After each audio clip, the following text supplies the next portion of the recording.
Graham's conservative play had him up with 10 other competitors, all jockeying for position at the top of the field.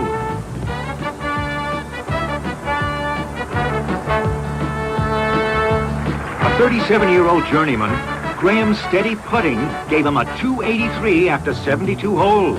Better than anybody, except John Mahaffey. Watch this clutch shot over the pond.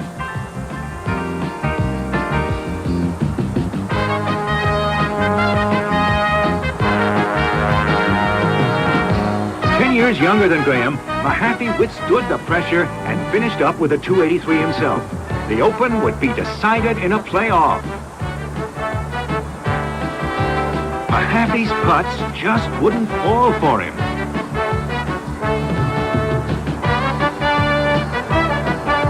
But steady Lou Graham made a two-stroke lead stand up for the 1975 U.S. Open title.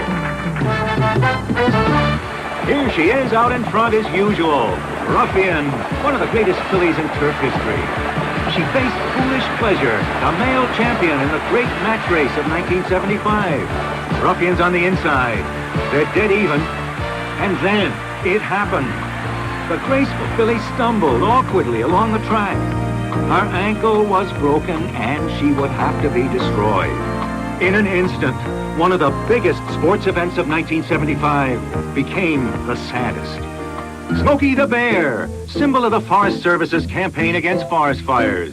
In 1975, the original Smokey, rescued from fire as a cub, retired from his post at the Washington Zoo. But his legend would continue. Smokey's going to sound pretty much the way he always has. He'll be a little lighter, I think. He won't be as grumpy as the old bear as the original Smokey. But he's going to carry on in the great tradition of the Forest Service. Remember, only you can prevent forest fires. The automakers waited.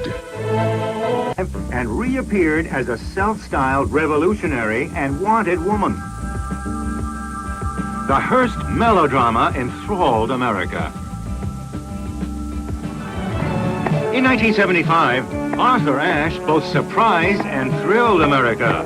Our star of the year was then best known for his triumph of 1968, when Arthur became the first black man to win the U.S. championship. 1968 was a tremendous year because I'd won the first U.S. Open. No American had won the men's title at Forest Hill since 1955 in 13 years. Tennis in America refocused itself on Americans. Even though I was an amateur, my father was in attendance. Dr. Johnson, my tennis mentor, was there. Ashe used a devastating serve to beat Tom Ocker in the 68 final. He did well at Wimbledon in 68 and 69, but came up short. Time wasn't on his side, as in 1975, he continued to pursue the British title.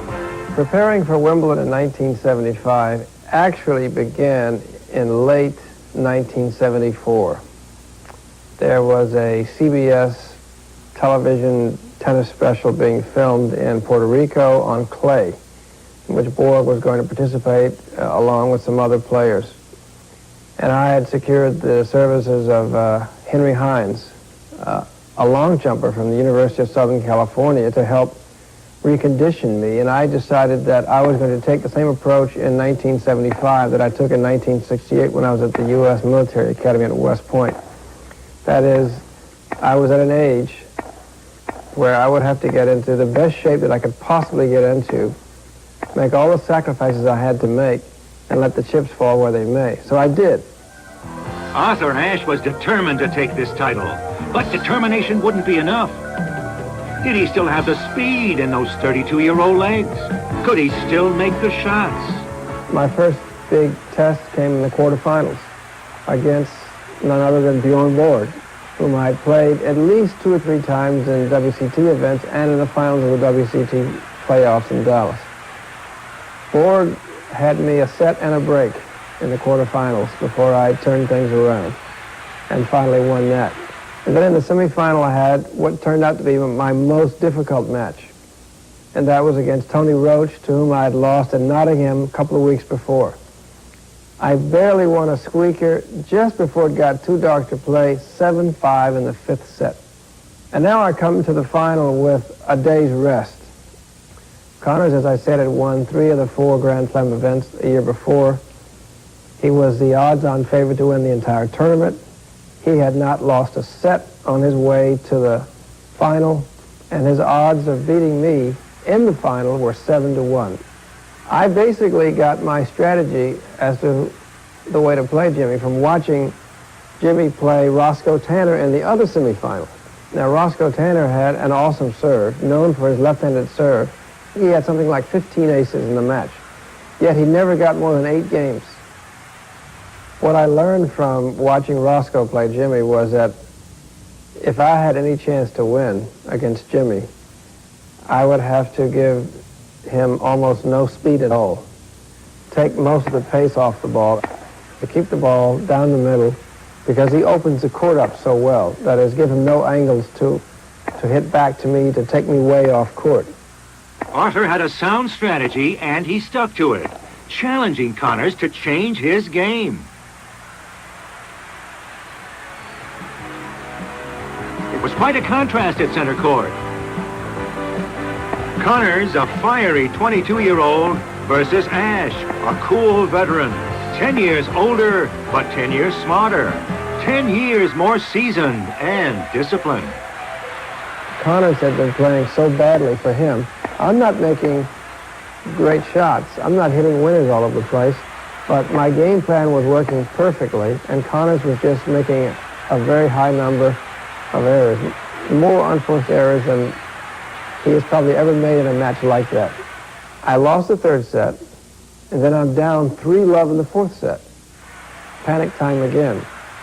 I decided to stick with my original plan, and I came back and I did win.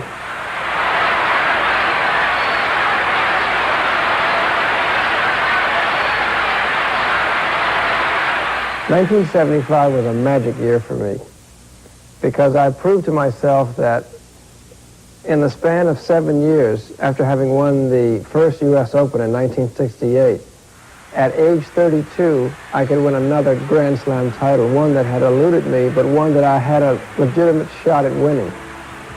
When one looks at the 4 Grand Slam titles, Wimbledon and the U.S. Open rank far above the French and the Australian. And even though in the end I've won all 3, that is Wimbledon, the U.S. Open, and the Australian, but not the French, when people ask about those 3 that I did win, Wimbledon sticks out among all the rest. Presents The Juice, one of the game's greatest runners.